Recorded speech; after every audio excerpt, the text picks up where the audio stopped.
ರಾಮಚಂದ್ರಪ್ಪನವರು ಮತ್ತು ಸಂಚಾಲಕರಾದ ಶ್ರೀ ಮಾವಳ್ಳಿ ಶಂಕರ್ ಅವರು ಮತ್ತು ಇನ್ನೋರು ಸಂಚಾಲಕರಾದ ಅನಂತ ನಾಯಕರವರು, ಕುರುಬರ ಸಂಘದ ರಾಜ್ಯಾಧ್ಯಕ್ಷರಾದ ಈರಣ್ಣವರು, ವೆಂಕಟ ಸುಬ್ಬರಾಜ್ ಅವರು ಮತ್ತು ಆದರ್ಶ್ ಯಲ್ಲಪ್ಪ ಉಪಸ್ಥಿತಿ. ಈಗ ಈ ಶೋಷಿತ ಸಮುದಾಯಗಳ ಮಹಾ ಒಕ್ಕೂಟದ ವತಿಯಿಂದ ತಮ್ಮನ್ನು ಮತ್ತೊಮ್ಮೆ ನಾವು ಸ್ವಾಗತಿಸ್ತೇವೆ. ಈಗಾಗಲೇ ತಮಗೆ ತಿಳಿದಿರುವ ಹಾಗೆ ನಮ್ಮ ಶೋಷಿತ ಸಮುದಾಯಗಳ ಒಕ್ಕೂಟದ ವತಿಯಿಂದ ಈ ಹಿಂದೆ ಸ್ವಾತಂತ್ರ್ಯ ಉದ್ಯಾನವನದಲ್ಲಿ ಸಿದ್ದರಾಮಯ್ಯನವರ ವಿರುದ್ಧ ನಡೆಯುತ್ತಿರುವಂತಹ ಈ ರಾಜಕೀಯ ಸಂಚು ನಿಲ್ಲದೆ ಹೋದಲ್ಲಿ ನಾವು ರಾಜ್ಯಾದ್ಯಂತ ಚಳುವಳಿಯನ್ನು ಹಮ್ಮಿಕೊಳ್ಬೇಕಾಗುತ್ತೆ ಅನ್ನುವಂಥ ಮಾತನ್ನು ಹೇಳಿದ್ವಿ. ಈಗಾಗಲೇ ಇಡೀ ರಾಜ್ಯಾದ್ಯಂತ ಪ್ರತಿ ಗ್ರಾಮ ತಾಲೂಕು ಹೋಬಳಿಗಳಲ್ಲಿ ಇವತ್ತು ಸಿದ್ದರಾಮಯ್ಯನವರ ಪರವಾಗಿ ಜನ ಬೀದಿಗಿಳಿದು ಪ್ರತಿಭಟನೆಯನ್ನು ಮಾಡ್ತಾ ಇದ್ದಾರೆ. ಕರ್ನಾಟಕದ ಇತಿಹಾಸದಲ್ಲಿ ಈ ರೀತಿ ಒಬ್ಬ ಜನನಾಯಕನಿಗೆ ಜನ ಸ್ಪಂದಿಸ್ತಾ ಇರೋದನ್ನು ತಾವು ಮಾಧ್ಯಮಗಳು ಕೂಡ ಗಮನಿಸಿದ್ದೀರಿ.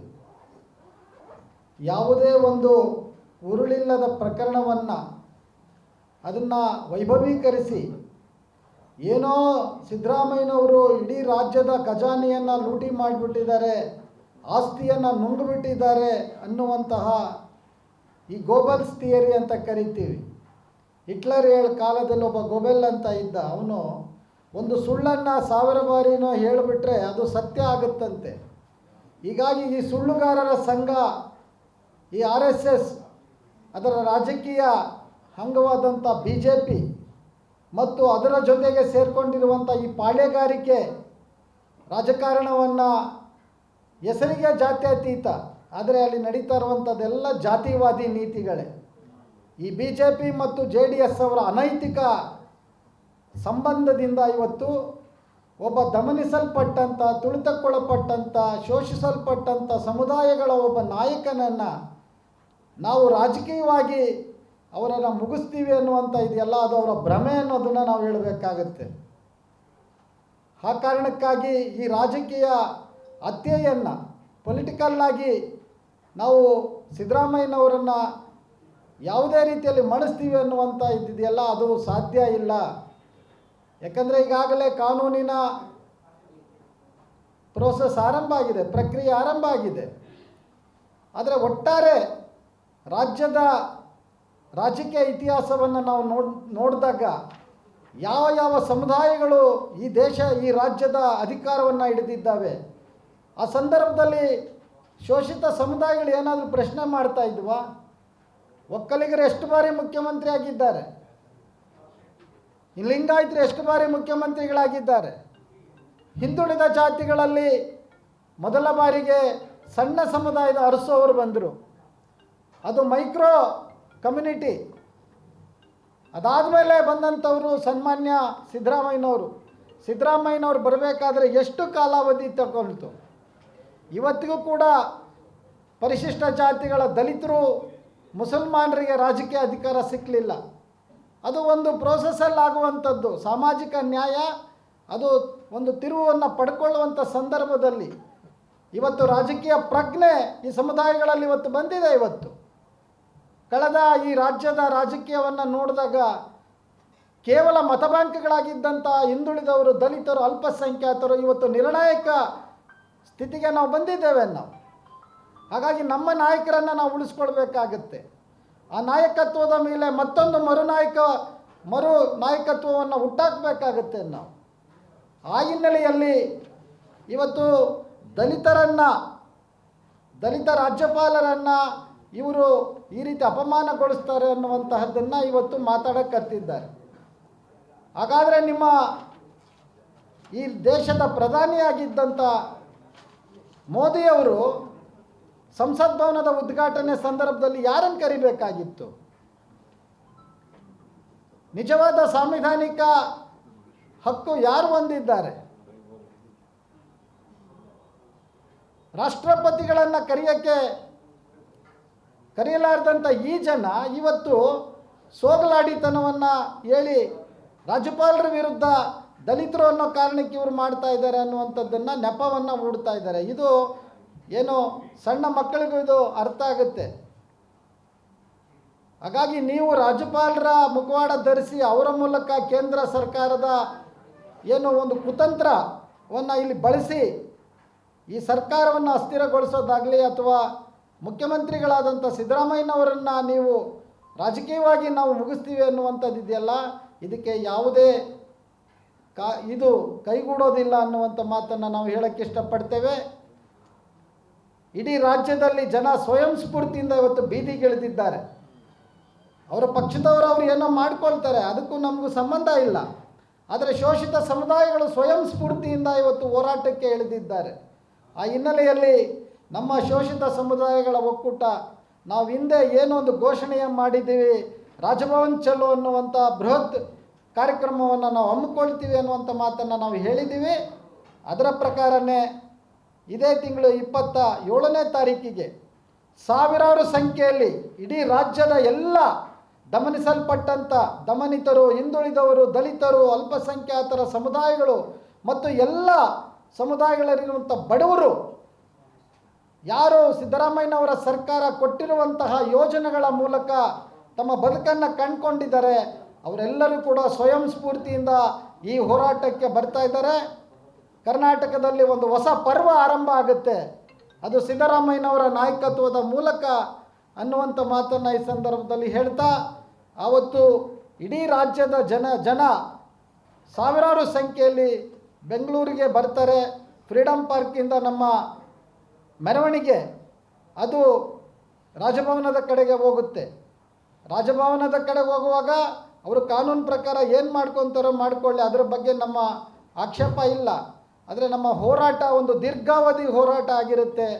ಇದೇ ಯಾವುದೇ ಕಾರಣಕ್ಕೂ ಒಬ್ಬ ಹಿಂದುಳಿದ ವರ್ಗಗಳ ಶೋಷಿತ ಸಮುದಾಯಗಳ ನಾಯಕನ ವಿರುದ್ಧ ಈ ರೀತಿ ತೇಜೋವಧೆ ಮಾಡೋದನ್ನು ಇವರು ಹೀಗೆ ಮುಂದುವರಿಸೋದಾದರೆ ಅದರ ಪರಿಣಾಮಗಳು ಮುಂದಿನ ದಿನಗಳಲ್ಲೂ ಕೂಡ ಮುಂದುವರಿತೈತೆ ಅನ್ನುವಂಥ ಮಾತನ್ನು ಈ ಸಂದರ್ಭದಲ್ಲಿ ಹೇಳಿ, ತಾವು ಈ ಹೋರಾಟಕ್ಕೆ ಹೆಚ್ಚು ಬೆಂಬಲಿಸಬೇಕು. ಈಗಾಗಲೇ ಸಾಕಷ್ಟು ಈ ಹೋರಾಟಕ್ಕೆ ತಾವು ಶೋಷಿತ ಸಮುದಾಯಗಳ ಕಾರ್ಯಕ್ರಮಗಳಿಗೆ ಹೆಚ್ಚು ನೀವು ಅದಕ್ಕೆ ಅವಕಾಶ ಮಾಡಿಕೊಟ್ಟಿದ್ದೀರಿ.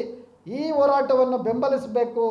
ನಾಡಿನ ಪ್ರತಿಯೊಬ್ಬರಿಗೆ ಈ ಒಂದು ವಿಷಯ ಮುಟ್ಟುವ ರೀತಿಯಲ್ಲಿ ತಾವು ತಮ್ಮ ವಾಹಿನಿಗಳ ಮೂಲಕ, ಮಾಧ್ಯಮಗಳ ಮೂಲಕ ತಾವು ಬಿತ್ತರಿಸಬೇಕು ಅನ್ನುವಂಥ ಮಾತನ್ನು ಈ ಸಂದರ್ಭದಲ್ಲಿ ಹೇಳ್ತಾ, ಮತ್ತೊಮ್ಮೆ 27ನೇ ತಾರೀಕು ಕರ್ನಾಟಕದಲ್ಲಿ ಒಂದು ಬಹುದೊಡ್ಡ ಒಂದು ಚಳವಳಿ ನದಿ ಸಿದ್ಧಲಿಂಗಯ್ಯನವರು ಹೇಳುವ ಹಾಗೆ ಹೋರಾಟದ ಸಾಗರಕ್ಕೆ ಸಾವಿರಾರು ನದಿಗಳು ಅನ್ನುವ ರೀತಿಯಲ್ಲಿ ಜನ ಬರ್ತಾರೆ ಅನ್ನುವಂಥ ಮಾತನ್ನು ಹೇಳಿ, ನಮ್ಮ ರಾಜ್ಯಾಧ್ಯಕ್ಷರು ಕೂಡ ತಮ್ಮ ಅನಿಸಿಕೆಗಳನ್ನು ಹಂಚ್ಕೊಳ್ತಾರೆ. ನಂತರ ತಾವು ಏನಾದರೂ ಏನು ಈ ಪಿತೂರಿ ನಡೀತಾ ಇದೆ, ಕಳಂಕರಹಿತ ಅಧಿಕಾರವನ್ನು ಕೊಟ್ಟಂತಹ ಸಿದ್ದರಾಮಯ್ಯನವರ ವಿರುದ್ಧವಾಗಿ ಈ JDS ಮತ್ತು ಬಿ ಜೆ ಪಿಗಿಂತ ಹೆಚ್ಚಿನ ಒಂದು ಹೊತ್ತು ಕೊಡ್ತಿರೋರು ಅಂತಂದರೆ JDSಲ್ಲಿ. ಆ JDSನ ತಂದೆ ಮಗ ಇಬ್ಬರು ಯಾವತ್ತು ದೆಹಲಿಯಲ್ಲಿ ಕೂತರೋ ಆವತ್ತೇನೆ ಶನಿಕಾಟ ಶುರುವಾಗಿದೆ ಅಂತಂದರೆ ತಪ್ಪಾಗಲ್ಲ. ಅಂಥ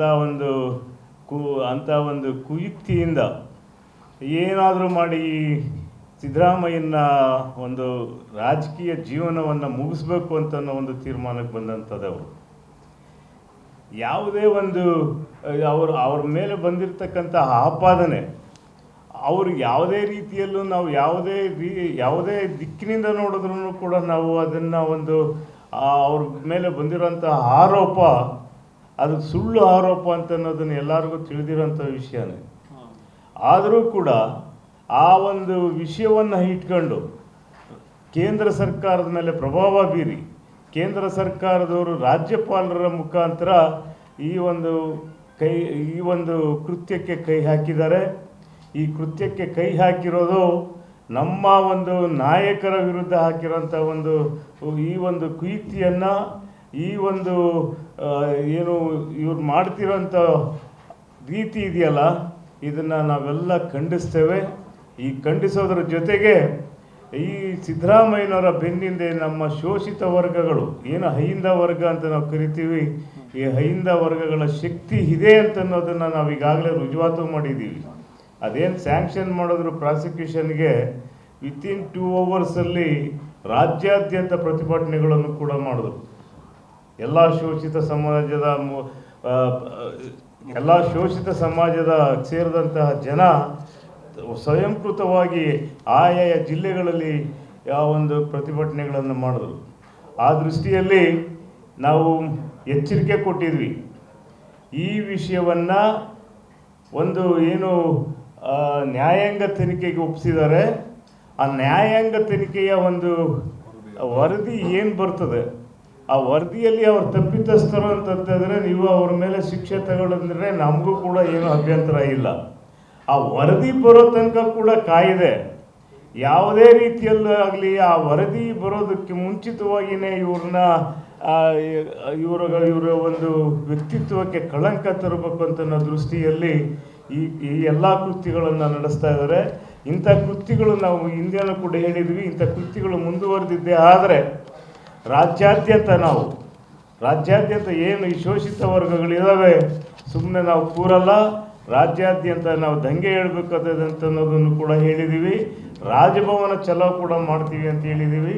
ಆ ರಾಜಭವನ ಚಲೋವನ್ನು ಏನು ಈಗ ನಮ್ಮ ನಾಯಕರಾದಂಥ ಮಾವಳ್ಳಿ ಶಂಕರ್ ಅವರು ಹೇಳಿದ್ದಾರೆ, 27ನೇ ತಾರೀಕು ಮಂಗಳವಾರ, ಬರುವಂಥ ಮಂಗಳವಾರ, ಇನ್ನು 8 ದಿವಸ ಇದೆ.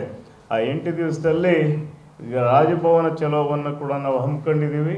ಈ ರಾಜಭವನ ಚಲೋ ಮಾಡೋದ್ರ ಮುಖಾಂತರ ಮತ್ತೊಮ್ಮೆ ನಾವು ಕೇಂದ್ರ ಸರ್ಕಾರಕ್ಕೆ ಮತ್ತು ಈ BJP ಮತ್ತು JDSನವರಿಗೆ ಎಚ್ಚರಿಕೆಯನ್ನು ಕೊಡ್ತಿದ್ದೀವಿ ಅಂತೇಳಿ ಧನ್ಯವಾದಗಳನ್ನು ಹೇಳುತ್ತಾ, ಈ ಒಂದು ಹೋರಾಟ ನಮ್ಮ ಶೋಷಿತ ಸಮಾಜದ ಮುಖಂಡರುಗಳು ಈಗ ತಾನೇ ಎಲ್ಲ ವಿವರವಾಗಿ ಹೇಳಿದ್ದಾರೆ.